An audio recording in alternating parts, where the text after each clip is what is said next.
Das ist der neue BMW M3. Einen Handschalter hat BMW nicht mitgebracht und die Allrad-Variante kommt erst im Sommer. Das macht den hier zu einem Competition mit 510 PS, Hinterradantrieb und 650 Newtonmetern. Der S58 Reihensechser hatte seine Premiere im X3M, im M3 hat er eine andere Ölwanne, außerdem haben sie der Schmiedekurbelwelle noch 2 Kilogramm weggeschliffen. Den 7-Gang-Doppelkuppler hat die M-Truppe oder vielleicht der Controller in Rente geschickt. Jetzt schaltet ein ZF8-Wandler die Gänge, der aber nur 1 Kilogramm schwerer ist. Vom M8 hat er nicht nur die Automatik übernommen, sondern auch die Brake-by-Wire-Technologie. Das Bremspedal drückt nur im Notfall auf den Bremszylinder, im Regelfall simuliert die Pedaleinheit das Bremsgefühl und weist die Stellmotoren an, wie viel Bremsdruck anzulegen ist. Dabei gibt es 2 Pedalkennlinien, die sich auf den ersten Schlag allerdings nicht groß voneinander unterscheiden. Wir starten jetzt mit diesem M4 Competition auf einem Handlingkurs bei BMW in Maisach und lenken den Fokus vor allem auf die neue Traktionskontrolle. Dafür das ESP ausschalten und per iDrive die Stufe auswählen. Auf 10 lässt sie weniger Schlupf zu als das Sport-ESP, also fangen wir gleich in Stufe 7 an.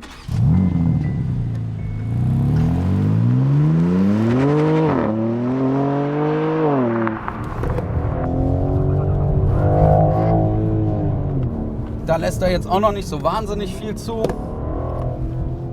Müssen wir noch ein bisschen runtergehen vielleicht.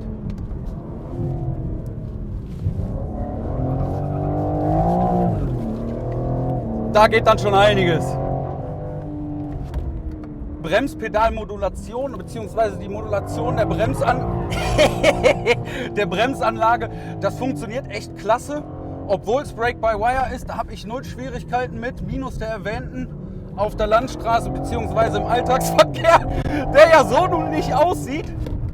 Aber hier die Bremse zu modulieren, das klappt einwandfrei. Und die neue Traktionskontrolle, hier die 10-stufige, das ist ja auf jeden Fall Let's Fetz-Modus, ne? Hier der Lenkkräfteaufbau ist gut da, das ist anständig.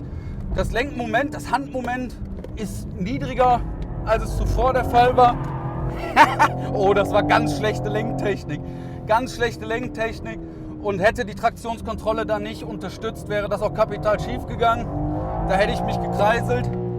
Und wie er mich da gerettet hat, das funktioniert halt da auch noch. Aber nicht über Bremseingriffe, weil DSC ist aus. Es geht nur über die Motorsteuerung, über die ARB, die aktornahe Radschlupfbegrenzung. Und das ist sogar, wenn du geradeaus fährst und einfach um den Pinsel gehst, da kann es dir durchaus auch mal passieren, dass der schon, sage ich mal, lebendig mit dem Heck wird. Also der Traktionsmodus ist auf jeden Fall eine große Unterstützung.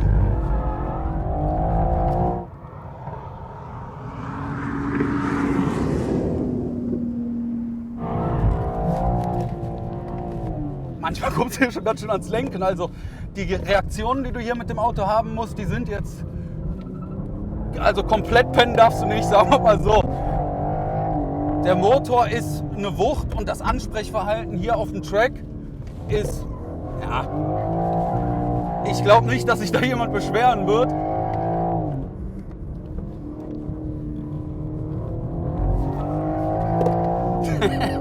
Und du kannst aus den Kurvenausgängen wirklich schön rausknallen. Auch das Auto ist, wie ich das eben sagte, das ist extrem schnell. Hier ist der Lenkkräfteaufbau gut zu spüren. Da spürte man auch, dass der Reifen da an seinem Limit arbeitete. Und hier kommt er aus der Ecke schön raus. Das ist jetzt Stufe 4. Ich finde, wenn man hier teilweise so ein ganz kleines bisschen ins Untersteuern gerät, das spürt man vielleicht nicht ganz so gut in der Lenkung, aber der Lenkkräfteaufbau passt.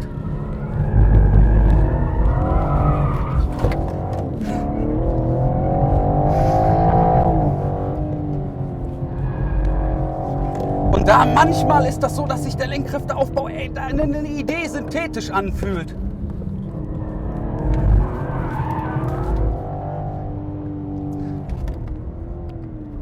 Das Getriebe schaltet zügig, das ist jetzt natürlich nicht PDK schnell, aber es ist zügig und das Einzige, was hier ein bisschen der Nachteil ist, im Vergleich zum Beispiel mit einem PDK, wenn man in den Begrenzer reindreht, dauert das echt einen kleinen Moment, bis man da wieder schalten kann. Das ist allerdings nicht mehr so schlimm, wie das mit Wandern früher mal war, weil das war also einfach schlecht.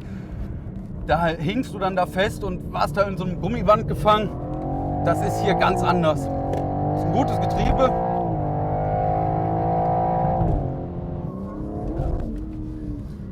Aber hier der Motor, das Ansprechverhalten. Also, das ist geil. Und ich komme immer wieder zu der Traktionskontrolle zurück. Das macht es wirklich sehr, sehr fahraktiv, wie es auch auf der Landstraße ja schon im MDM-Modus ist. Boah, da lässt er viel zu, das ist geil. Die 10-stufige Traktionskontrolle unterstützt übrigens deshalb so gut, weil sie Drehmomentspitzen deckelt und die am Gaspedal notwendige Präzision stark reduziert. Über das Bremssystem berichte ich gleich im Straßenteil des Videos noch mehr. Für den Rennstreckenbetrieb sei noch erwähnt, dass das Pedalgefühl immer gleich bleibt. Ergo wird der Fahrer per Tacho und einem Gong gewarnt, wenn die Bremse überhitzt. Außerdem kommt das ABS-Feedback höchstens noch über die Karosserievibrationen ganz leicht im Pedal an. Finde ich persönlich schade, stört sonst aber fast niemanden und man braucht die Info auch nicht unbedingt im Pedal. Auch noch erwähnenswert ist, dass der Drehzahlmesser zwar immer noch wenig intuitiv ist, der Schaltblitz im Tacho hilft, aber der ist super. Nicht so super sind die unverschämt langweiligen Serienschaltwippen, aber mit dem Carbon-Innenraumpaket bekommt man diese richtig coolen Teile mit roten Plastikeinlagen, die Lego-ähnliche Noppen haben. Links nach innen gerichtet, rechts nach außen. Da fragt man sich aber im Prinzip nur, warum die nicht serienmäßig dabei sind. Also bei einem 90.000 Euro Auto sollte das doch möglich sein, oder? Wie dem auch sei, wir machen jetzt mit dem Isle of Man grünen M3 auf der Straße weiter. So, was wir jetzt machen, wir lassen ihn im dritten Gang auf 2000 Umdrehungen, im Schubbetrieb dann Vollgas. Voll. Und dann dauert ein Moment und dann so bei, ich sag mal, zwischen 3,5 kommt er dann, wo dann, sag ich mal, langsam der Boost einsetzt. Dritter Gang, knapp 4000 drauf.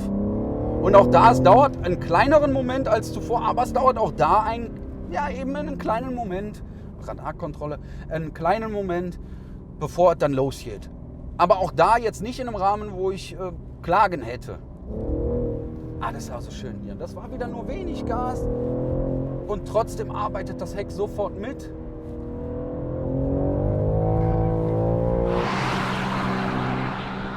Das ist für ein M-Fahrzeug einfach so unglaublich wichtig, dass du sofort spürst in der Kurve, wenn du ans Gas gehst oder auch schon die natürliche Balance des Chassis, dass du da einfach, sag ich mal, auch Gegenlenkmomente hast. Oder, was ich eben zum Beispiel hatte, das war nur so ein ganz leichter Knick, den konntest du komplett mit dem Gas lenken. Da musst du ja nichts mehr machen, dann gehst du einfach aufs Gas, das Heck stellt sich leicht raus, dann gehst du wieder runter und dann bist du genau in der Position, in der du sein musst, um diese Kurve zu fahren. Das ist herrlich, genau so stellt man sich die BMW M-Fahrerei vor. Was ich zur Bremsanlage sagen wollte, anständig abgestimmt ist das für ein Brake-by-Wire-System hier definitiv. Mit diesem System ist es jedenfalls häufiger so, dass du insbesondere einfach im alltäglichen Verkehr nicht ganz leicht die Dosierung hast. Dass du manchmal dann bremst und du bremst genauso, wie du das die 10 Mal, 15 Mal davor gemacht hast und auf einmal kriegst du nicht dieselbe Menge an Bremsdruck. Das hatte ich jetzt hier noch überhaupt nicht festgestellt. Dazu kam es hier noch überhaupt nicht. Das war immer gleich. Und wie gesagt, das muss man aber über längere Zeiträume probieren. Was ich allerdings schon festgestellt habe, ist, und ich habe jetzt keinen hinter mir, und ich bin jetzt im Bremsen-Komfort-Modus. Bremse steht auf Komfort, gibt 2 Einstellungen. Jetzt komme ich zum Stillstand. Und es ist super schwierig. Bisher ist mir das noch nicht ein einziges Mal gelungen, wirklich so einen richtigen Chauffeursstopp hinzulegen, dass das Auto sich, wenn es zum Stillstand kommt, nicht mehr so bewegt, dass man das im Fahrzeug spürt. Aber wir sind hier in einem Sportwagen, in einer Sportlimousine unterwegs und es geht darum, wie geschmeidig man wohl das Fahrzeug zum Anhalten bringen könnte. Es ist aber trotzdem auch für die Sportfahrerei relevant, weil du möchtest natürlich immer mit der größtmöglichen Kontrolle den Vorderwagen B und auch wieder entlasten. Das heißt, da ist das auch wichtig. Sagt mal, welche Sachen euch von dem, was ich euch erzähle, interessieren und wo er sagt, hör mal, Herr Manzig, das ist drüber, das interessiert doch keine Sau. Erzählet dir selbst, hier sind 50 Cent, ja, da vorne ist eine Parkuhr. Komm, erzählet der. Komm, einen Chauffeursstopp probieren wir. Auch wieder gut funktioniert. Okay. Dann ist es vielleicht auch einfach eine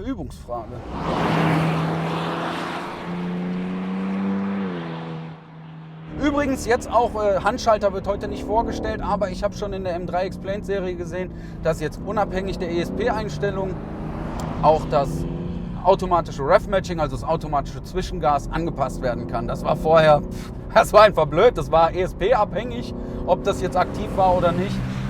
Und das ist jetzt gut gelöst. Da man einfach sagen kann, ja, da will ich, nein, da will ich nicht.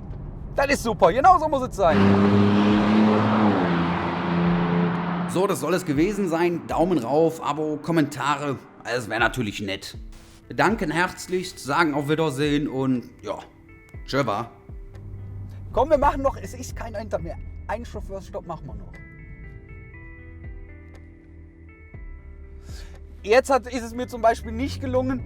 Ich bin zu früh wieder von der Bremse runtergegangen und dann ist er wieder leicht losgerollt. Und auch das ist so ein Ding, das würde dir mit einem Vakuum-Hydraulik-Bremssystem, würde dir das nicht passieren, weil du da den Fuß spürst, wo du da angekommen bist.